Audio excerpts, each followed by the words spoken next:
You're listening to Law, Life, and Culture with Betsy Kim. Hello, and welcome to Law, Life, and Culture. I'm so happy to be here, and thank you to all of our guests for joining us, especially Paul Bass for giving us this hour. Now, I watched New Haven Independent's Facebook coverage of Juneteenth with Babs, and there was a lot of media coverage building up to June 10th, and of course on June 19th. So just last week, President Biden signed federal legislation making this into a federal holiday. So today we want to discuss why Juneteenth is not just about one day of the year, but has significance in our national conscience and as part of our daily lives and our expectations and aspirations of a nation. But before that, why don't we have all the guests introduce themselves and talk a little bit about who they are. Babs, do you want to start? Hey, I'm Babs Rawls-Ivy. I host Love Babs Love Talk Monday through Friday, 9 to 11 here on 103.5 WMHH. And I'm the editor-in-chief of the Inner City newspaper. Yeah, Paul? I mean, everybody knows who Paul is. He's the editor-in-chief of WNHH and the New Haven Independent. But if you want to say any couple of sentences. Well, we can't hear you. You know, while Paul's adjusting that, let's go to David Cushing. Sure. David, do you want to tell us a little bit about who you are and why you're on the program today? Yeah, sure. Happy to. So I guess I would describe myself as an aspiring farmer these days. I've retired a couple of years ago from a multi-career in finance, and I am obviously very interested in the discussion that we're having today, and I really enjoyed reading Annette Gordon-Reed's book in advance of it, and really excited to talk about this important topic. Great. Paul, do you want to say a few words? Is your mic working yet? Okay, if not, you know, we'll just start in terms of Babs. Can you kick us off and explain in a couple of sentences what is Juneteenth, and then particularly share what it means to you?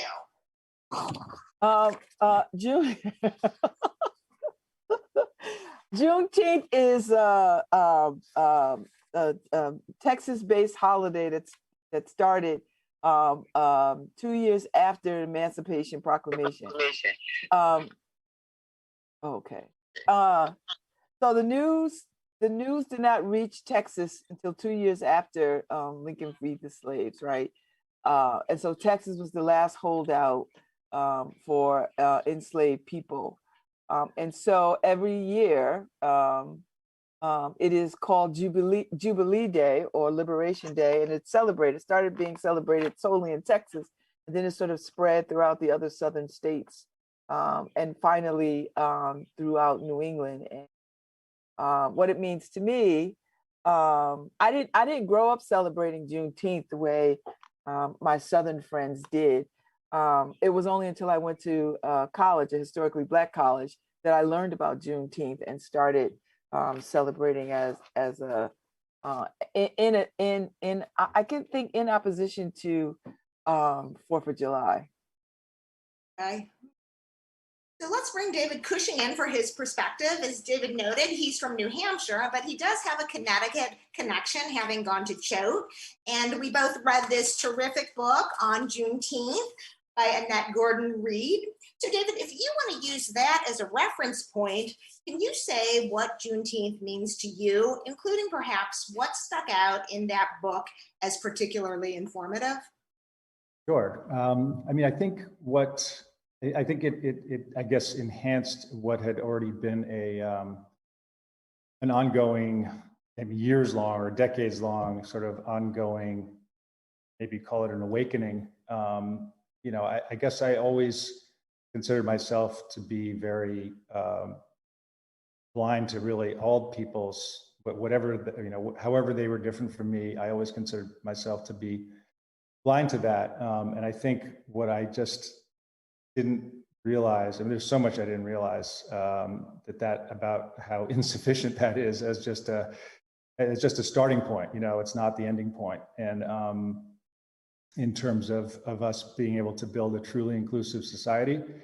And I think a big part of it is really understanding history and really understanding all the context that leads us to where we are today. I guess I was naively feeling like America had been making a lot of progress in terms of becoming less racist and other ists over time. But I think maybe my experience of 4 years ago and the 2016 election, it just exposed how much that really hadn't happened. And, I know that many people I spoke to at the time were quite shocked. And I guess that sort of accelerated this desire to really understand what is going on and, what do we need to do? What more should we be doing to help counteract that and build a better society? Paul, are you in? Do you have contact? Yeah, can you hear me? Can you hear me now? Yeah, okay. Sorry about Paul, that. you told me that you love this book. Can you say why and any points in how it enriched your understanding of Juneteenth? Why don't we just like straight to the story in? Hey, Paul, we can't hear you. You hear me now? Yeah. Not now. Okay. Wait, Paul, are you speaking now? Because we can't hear you. I'm speaking. You can't hear me? No. I'm You're in trouble. Sorry. Wait, now just keep talking. Maybe I can hear you now.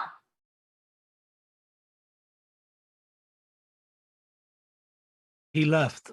Okay, well, so we'll forge ahead. For me, I've highlighted just about every other page, adding a lot of marginalia, because I learned a tremendous amount from this book. And to me, it pointed out how our national history involves so much myth and legend.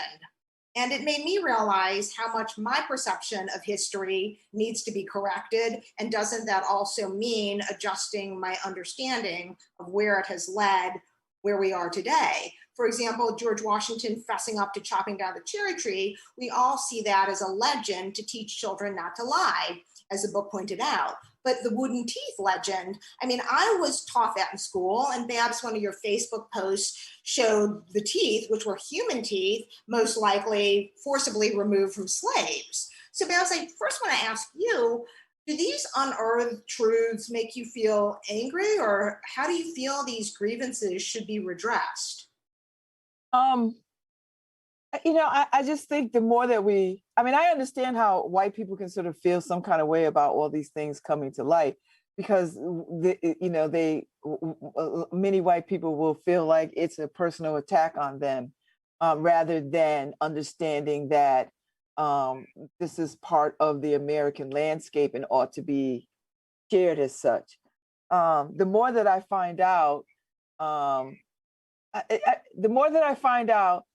the happier I am and the madder I get, because so much of the history has been buried because folks just did not want Black people to have access to that information, and they certainly didn't want it to become part of the American fabric. So it's a dual-edged sword of sorts. Bib, how do you feel these grievances should be redressed today?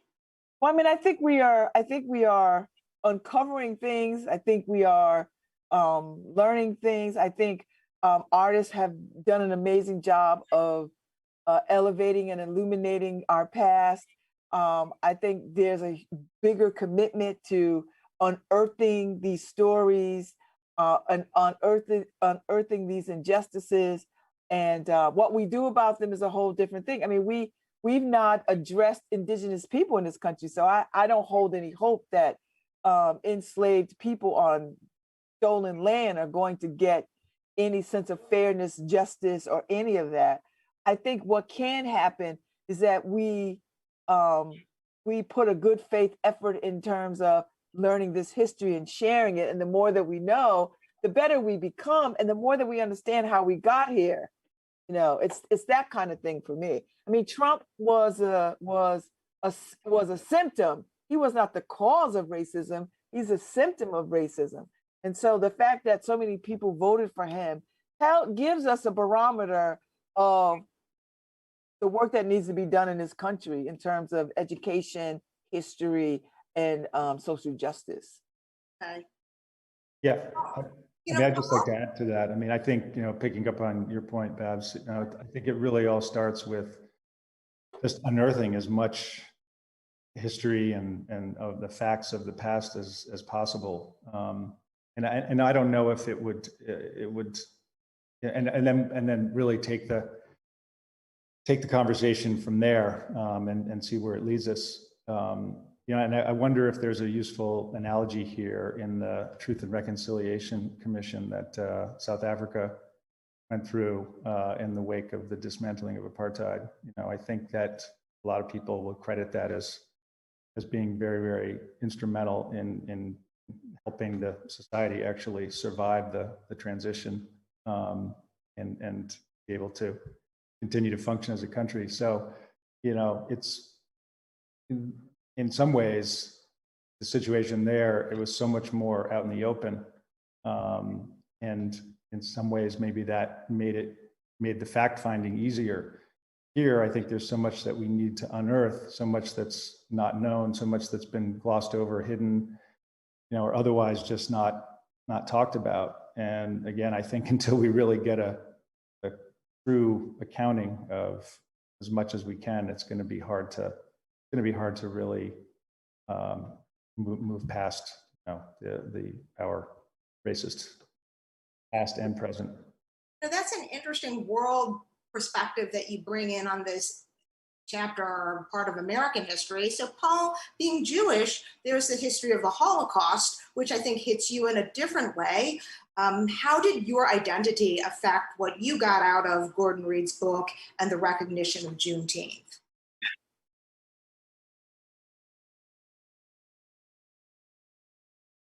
Guiding us. And so I really appreciate the book on two levels. One is the level we're just talking about here, which is the obvious level that we have to learn more about our history unvarnished.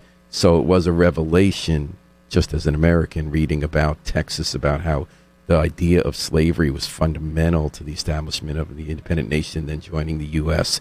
So these are, important facts as we continue to understand. This struck me personally because I'm the same age as the author. And she had a couple of personal experiences that were so different because of who she was, that I thought raised great questions about how we move forward on a micro level. So we were just talking on this program about the macro level. Do we get a Truth and Reconciliation Commission? How do we confront our past at a time when there's such a resurgence of white supremacy? But there were, amidst all the sad and troubling parts of history, were two kind of interesting moments that affected her that made me wonder if there might be lessons about moving forward. And I know the answer because I feel as a Jewish person, as a white person, I actually don't have this answer. One was the movie Billy Jack. Yeah.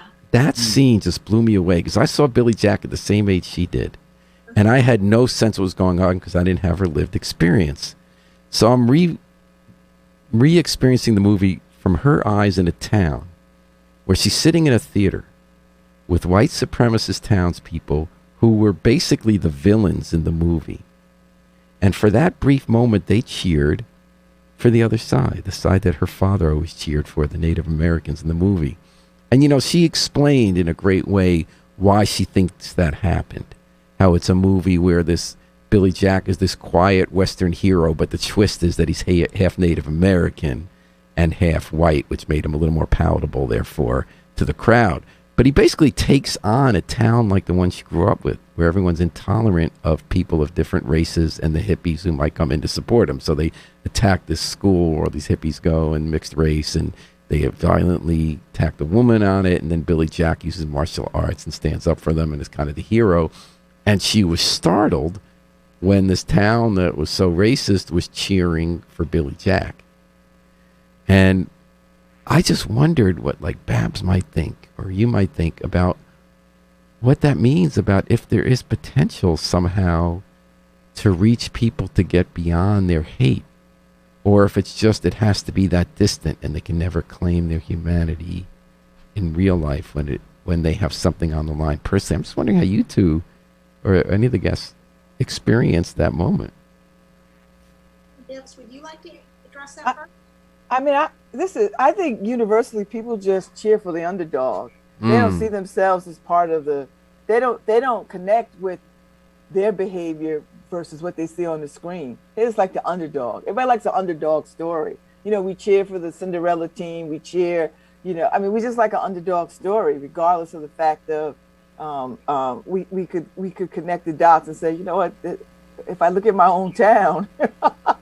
So I don't hold much hope for reconciliation or even coming together around. I mean, the hate is just too strong and ingrained, you know. Can I follow up with Babs on that?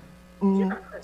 So I think Babs said something that really struck me there about it was how they told the story, right? Yeah. So they switched who the underdog was. So every day the white people in her town were hearing a story about how they're the underdog. How the federal government had done, the Supreme Court had done Brown versus Board. The federal government was supporting civil rights. The North, which had first beaten them in the Civil War, and now they felt were beaten, weren't class white people again. And, you know, the other side was that, in fact, the little guy isn't the people they were demonizing, but the people who were benefiting off slavery and then the retrenchment and Reconstruction and model fight against civil rights. So I'm just wondering if there is hope for countering narratives. Who gets depicted as the underdog? Do you think that the world has progressed in a more positive direction, and that compared to the days that even when Billy Jack came out, the world is a better place? There is less racism. I mean, things that were wholly acceptable back then now leave people aghast. So it does give me some confidence that we are, you know, moving in somewhat the right direction. I don't think it's moving all that quickly, perhaps, and, you know, there are also feelings of horror at, you know, what still is happening in this day and age. But I do think, you know, as depicted in the movie Billy Jack and in other forms of art, that does help move the country forward with another narrative that's more inclusive. I think that's what JUNETEENTH's about, right? Telling the story. I think so. But I also do agree with Babs that a movie doesn't change it when they leave the theater, right? How do you change it? I mean, I agree with Betsy that we've made progress. We also move back, and there's a resurgence of, you know, steps forward and back, and Well, I mean, I think you raise an interesting point, you know, which is that if people feel they're cheering, if I understood your point correctly, if not, you can correct me, but if people are cheering Billy Jack because they, you know, the white supremacists in the audience are the ones who feel aggrieved that, you know, their 80-yard head start in a 100-yard race is somehow, you know, they're going to be pushed back, you know, getting pushed back by, you know, a yard or whatever. You know, that's a very, you know, it's a very kind of twisted way of looking at things, obviously, and yet I think it's a mindset or a thought process that has been ingrained or is becoming ingrained in so many people's minds, and the fear that goes along with that just is. It's probably, to me, it's one of the scariest aspects of how things have morphed today. You know, as it's become more, as more of this dialogue has come to the surface. You know, and the extremes that people resort to in talking about these things. Mm. I was struck by the author's father being Black, but identifying with the Native Americans, rooting for the Indians in the Cowboys and Indians TV shows and movies. And she points out it wasn't lost on them to recognize that the settlers who stole the land from the American Indians then turned around and enslaved African Americans to work the land so they could live off its bounty, and that's clearly not right. And so moving back to the conversation of what needs to be done today, you know, David, I hope you don't mind my sharing this with people, but I think you're sort of redressing some of these historical inequities. I think you ran off and bought a farm and are living off 2% of it and allowing people to live off your farm and live off the rest of it. So I'm not doing that. You're welcome to visit. Do you have any kale on that farm, by the way? I might stop by. It's commune. Everyone's going to be coming over, heading over. But did you do this? Was this to redress historical injustices, or where does what you did, your actions, fit into solutions for some of the country's larger problems, do you think? Yeah, that's a great question. And, there is I could go off on a fairly long tangent here. I'll try to keep it kind of brief. I guess I view this farm as not my farm per se, but rather as a community resource. And, I'm taking steps. It's obviously a slow building process, but I'm taking steps towards, how does this become a center where people who want to, work the land for their livelihood, but don't have access to opportunities to learn to do that. And I'm thinking of particularly really all people of color. And I actually have created an internship model, and we'll probably extend that into a broader model of how people can essentially take advantage of this place as a springboard, and as well as a way of getting essentially jump started into the agricultural community that surrounds us. That's really cool, for David Cushing. But for me, I have a one-bedroom apartment in the West Village. Now, playing the devil's advocate here, I saw Dr. Zhivago as a kid, and I saw it one time, but it really struck me, and I remember this scene to this day, when the Red Army comes in and encamps in the home, and Omar Sharif says, welcome to our home, and the communist military general frowns and says, it's not your place to welcome us, this is our place to welcome you. And I think, today, arguably, all people in some form or another have benefited from the fruits of slavery, but where's the appropriate line for somebody like me, my obligations and reparations? In my situation, I'm not going off to the farm anytime soon. So Babs and David and Paul, what do you think? I'm trying to understand what are you asking? And that I'm not going to buy a farm and then start internships for people to live off the farm. There are a different set of circumstances, which probably reflects more of the majority of Americans. Like, I don't know how many percentage of the U.S. can take the actions right. that Dave has taken. So for somebody in my shoes, in my situation, is there some thought that you have about actions that I could take? Yeah, give some money to some organization. Give to the United Negro College Fund. Do that. Give to your local Boys and Girls Club. Give to reentry programs. There's any number of things that you can do, whether you want to be on the front lines or you just want to write a check. I do both. I'm on the front lines and I write a check because, I'm not going to, I'd like to have a farm too, but I'm not going to have a farm. So, but I'm never going to say not never, because now I feel inspired to have a farm now. I don't know why, but.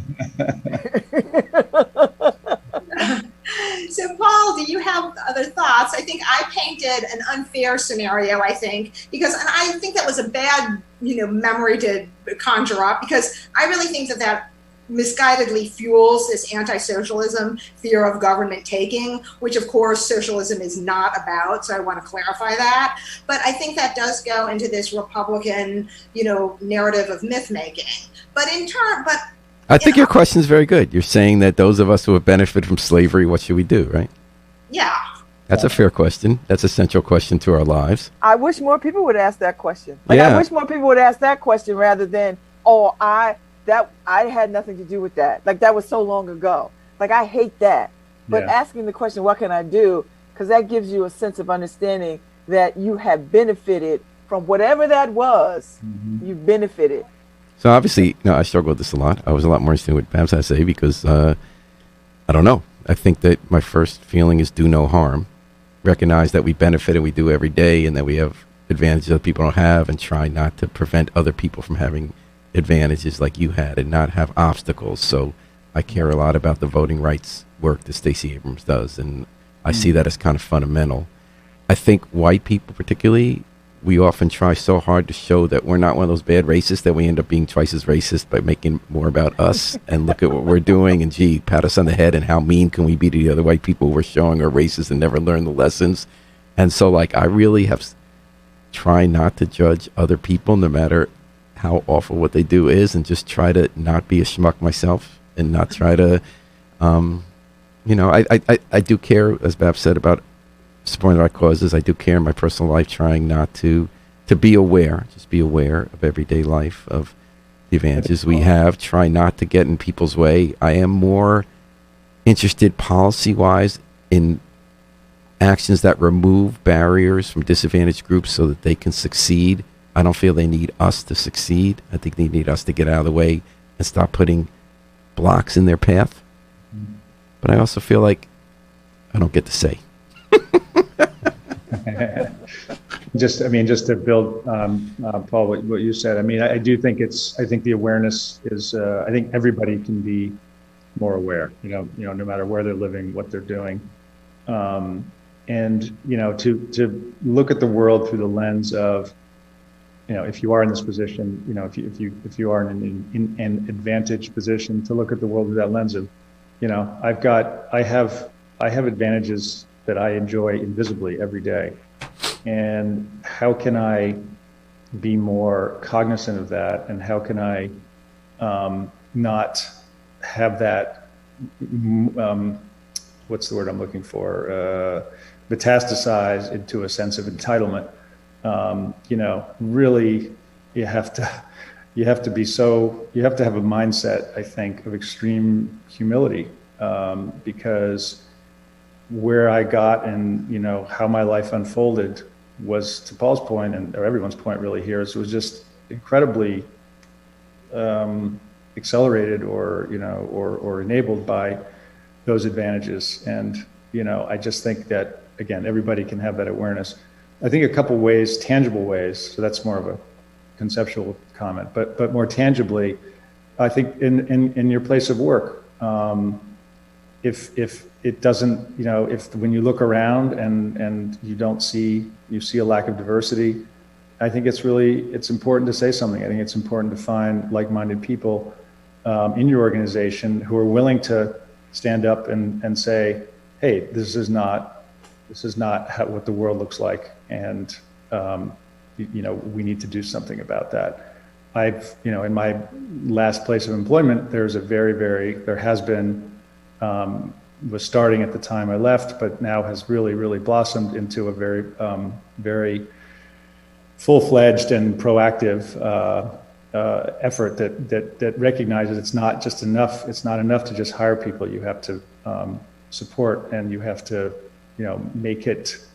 You have to just create conditions for success. That again, unless you dismantle all these implied advantages, those conditions for success can't exist.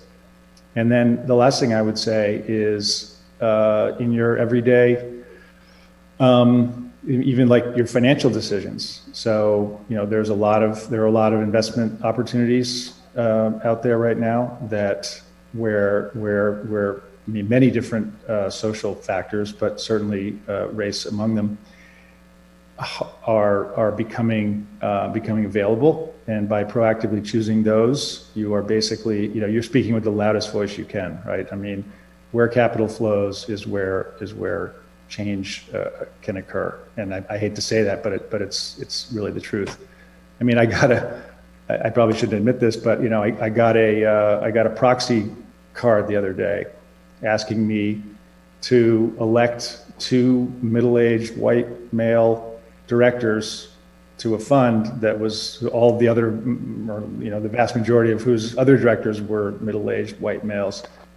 And I didn't even read that far. It's just like, no. I mean, how is it possible that today, in today's circumstances, that slate is put forward with any credibility at all? We're listening to Law, Life, and Culture on WNHH 103.5 FM in New Haven. And, I want to pick up on the idea with Annette Gordon-Reed. She doesn't advocate reparations for slavery. And, everyone in this discussion so far has been talking about different other ideas, that we could take in our lives, contributions here, taking actions in work, the way we vote, our consumer choices. But really, for something to happen, does there need to be a more ground-shaking, momentous shakeup with reparations? What does everyone think about that? Babs? We'll start with you. I mean, the initial promise was 40 acres and a mule, and that promise was reneged on. And then you throw in laws that say don't teach these people how to read and write, laws that say don't allow these people to buy property, laws that say that don't allow these people to marry, that not just interracially marry, but marry other Black people. So there has to be some kind of repairing, however way that shows up, however way we can get to that place of talking about that in a way. I don't think America is prepared and will be prepared in these 100 years to talk about reparations in any kind of way that they could see it forward. Although there are some cities that have started doing monetary reparation kinds of things. And that might be a good blueprint for moving forward. But, you talk to economists and they can tell you, if you gave, folks X amount of dollars over a period of time, you could elevate everybody out of poverty. And when you elevate Black people out of poverty, then everybody else gets elevated too, right? Like, the ship rises, it doesn't sink, it rises. But that requires a kind of mindset that talks about equity and inclusion. And I'm not so sure this country is there. I think in another 100 years, and I could be wrong. I mean, I don't propose to be right, but the way that I see this crossroads that we're at now, with the level of hate and the rise in hate groups, we have more hate groups now than we ever did in this country, which says something about what is happening. So the reparations question, I love it, but I also know it takes it takes more people of conscience to sort of start raising it. Can I ask Paul and David to counter my Dr. Zhivago fear in terms of when conversations of like reparations arise? Not that I seriously think that, that's what's going to happen to me in my living situation, but I do think that illustrates, in all honesty, an underlying, should we call it concern of people less willing to move forward. Well, I think reparations, the discussion also gets bogged down because I think Babs identified it. There are two levels to this question. One is the general question. Are reparations owed? Was there an amazing bill not paid that's been reinforced and grown? Yes, that's obvious. There need to be reparations. I don't think anyone can really argue that if you really look at the question. How is so tricky. And I think Reed's argument, if I don't have it wrong, because I read a lot of different arguments people make on this, was that you don't write a check to certain individuals, but that you deal with the issues to create new opportunity, whether it's funding Black entrepreneurs. Babs brought up individual cities doing it, like Evanston, where they're looking at people who were redlined. So if your family was redlined, you didn't have the opportunity to accumulate capital, which really asset wealth is the big trigger now, because Black Americans have 1/10 the amount of assets white people do, a dime to everyone's dollar. So if you lose one paycheck, you're more danger of losing a home. You can't pass the wealth down. So I would say it's an easy question. Yes, to reparations, the John Conyers bill. Yes, we got to do it. It's incredibly complicated. Let's look at a lot of different experiments. As Babs said, let's see what happens in Evanston. Let's see what Reed and others say about whether you create funds that really no one could disagree with. Also, let's join that other conversation about certain remedies that benefit everybody based on class as well as race, right? Not that you leave out African Americans who have been disproportionately, according to their income levels, deprived of opportunity, but removing barriers. I know I'm broken record on that. Could we go just full force on predatory lending and discriminatory mortgages? And I believe that's holds people back. So, like, while we would like to repair the past, and we should, it'd also be nice if we could start by getting rid of the forces that perpetuate and increase the historic unpaid bill. And I think in the court, people think of reparations as punitive damages, you know, as cash paid and an outlet going that way. In terms of other forms of reparations or whether cash payment is appropriate, David, what are your thoughts? Yeah, I mean, I think it seems clear. I agree with what's been said before. I mean, it seems clear that there is quite a enormous reparations amount of reparations due, and would be very complicated. You know, and I think there really has to be some kind of cash element to it, because I don't think people get the point otherwise. And so that's one thought. But I also agree with some of what was just said and some of what was in the book. And, you know, I mean, if you start to really, what you can do, you know, I agree with Babs, it's hard to, it'll take time to figure all that out, some kind of scheme involving cash that would be really meaningful and would serve its intended purpose. There are so many other things we can do much more quickly than that, having to do with, you know, education, you know, availability of healthy food, you know, the disparities in pollution, access to healthcare, and these are very tangible things that have very real impacts on this ongoing disparity. And if we could start to address some of those more immediately, I think that would go a long way. Yeah. Because you know what? One more thing, Betsy. You know, because, you know, giving money can get people off a hook. Like when you give just money, it shuts down the conversation, and you don't deal with the inequity of other things. You know, like not being able to live where you want to live. You know, being turned down for jobs because of the way your name is spelled or the way your hair is done. You know what I mean? So it has to be a holistic approach, not just a monetary approach. And don't get me wrong, definitely money, but not just money. Other things have to be repaired. Okay. Yeah. Another thing that struck me about this book is it's spelling out how much racism is really baked into the history of America, if we're going to be honest about it, including the founding fathers of the country, which, you know, I read in many ways with a heavy heart, because I tend to, you know, have very positive feelings in general about the United States. You know, and then there's William Faulkner's line, "The past is never dead. It's not even the past." So what do you think of the past is our worst that you see still living as a remnant, or not even a remnant, still, you know, alive in full force today? Paul, do you want to start with that? Well, I have a more mixed view, which is that I never cared that much about the founding fathers, I just have to admit. And I think there are great things about being in America. I don't feel like I have to go move to some dictatorship because I think there should be more freedom. I think there are some great ideas about the founding fathers. I think ideas are separated from individuals. Horrible people make beautiful music. Horrible people often write the best plays and books, and we can enjoy the inspiration they had without thinking they were some kind of hero. Similarly, I think that the process that began with our former government that then starts the legal basis for abolishing slavery eventually, even though they were slaveholders, which leaves the basis for hopefully getting the ERA passed. I think we can celebrate that and not have this Manichaean view that everything is all evil or all good, or this need to be superior to other cultures or countries or traditions.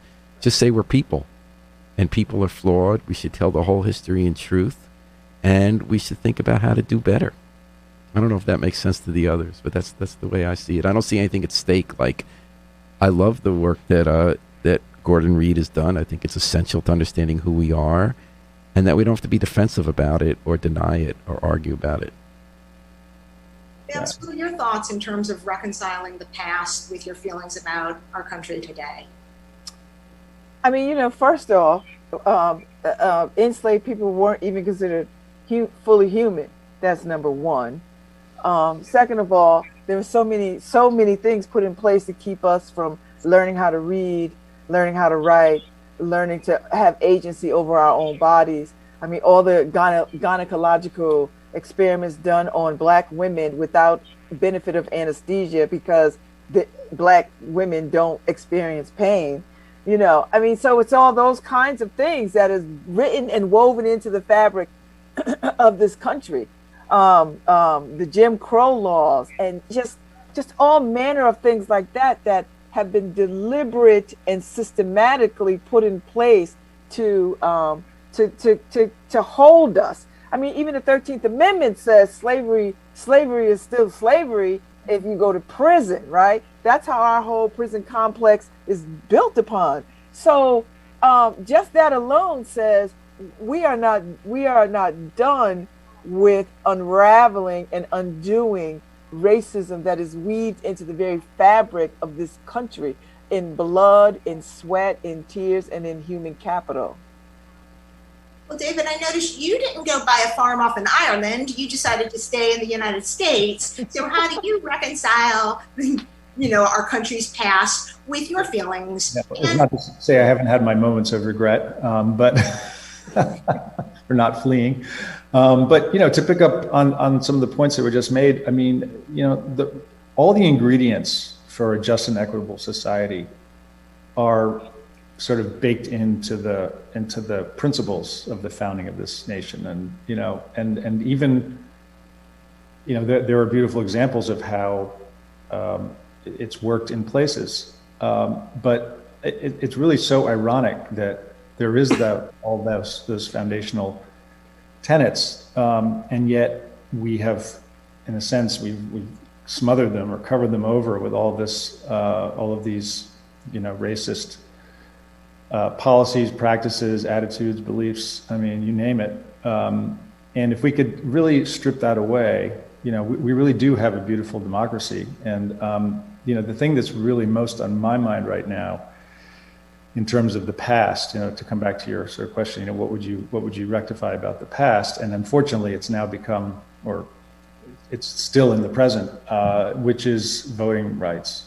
And the number of ways and techniques and everything else that have been used to suppress votes is just astonishing. And the fact that there's a whole new wave of this unfolding at the state level primarily is really of great concern to me, because I think without equitable access to voting, I don't want to say nothing else matters, but boy, it sure is, I think, the linchpin of the whole ability to affect the creation of a more just society. So that's the thing that that's the history that I feel like is one of the biggest burdens right now, and I'm so prayerful that and hopeful that this For the People Act and the related legislation gets somehow we come out of our collective insanity and we pass these laws. That's a very practical way of looking at things and in a way moving towards a solution. Now, to answer my own question with the past never being dead and not even the past, to me, I felt it was very clear that the January 6th Capitol riots were an extension of what Gordon Reed described throughout history. There's this clinging to for people's way of life with perceived advantages for themselves and their children, which they're not going to let go of. And so I also wondered whether, January 1st, 1863, the Emancipation Proclamation was signed. That's a federal holiday, so that's already, New Year's Day. But then there was December 6th, 1865, the 13th Amendment was signed. So I was kind of wondering, was it possibly in some ways, in any ways, a more appropriate holiday instead of when these Confederate holdouts in Texas, who never should have been continuing their obstinance over Robert E. Lee's surrender, finally give in? Is that should it be instead the 13th Amendment ratification day? But I know there are also traditions that were established with celebrating this day. But Babs, what's your view in terms of the importance of it being June 13th instead of 13th Amendment ratification day? I mean, I'm gonna stand with Frederick Douglass on this. you know, what to the slave is the 4th of July. I mean, that particular oratory speaks to that too. Like it speaks to, I mean, what does that have to do with anything? We still weren't considered people. We still weren't considered, you know what I mean? So what are these holidays to people, to Black people? What are these holidays to indigenous people at all? Like they weren't meant for us. They just weren't. So I don't know how to, you know. Yeah, no.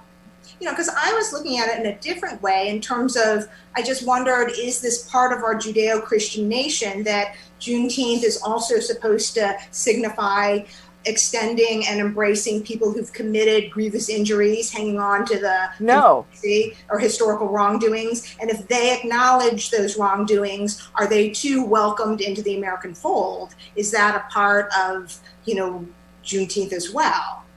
Because is like forgiveness part of the American tradition in terms of, I think the Judeo-Christian religion particularly really finds that quite appealing. You know, the sinner who turns around, confesses their wrongdoing, and turns. I just take issue with whenever it's Black people that it is always us doing the forgiving. Mm.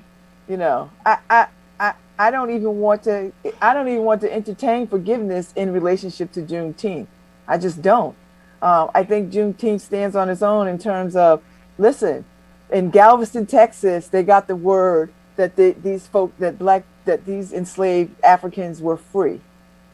And ever since then, they celebrated that jubilation. You know, I don't get any sense of forgiveness about any of that. It's just, listen, we are free to have agency over our own lives, and we can move forward and do some of these other things. So we thought.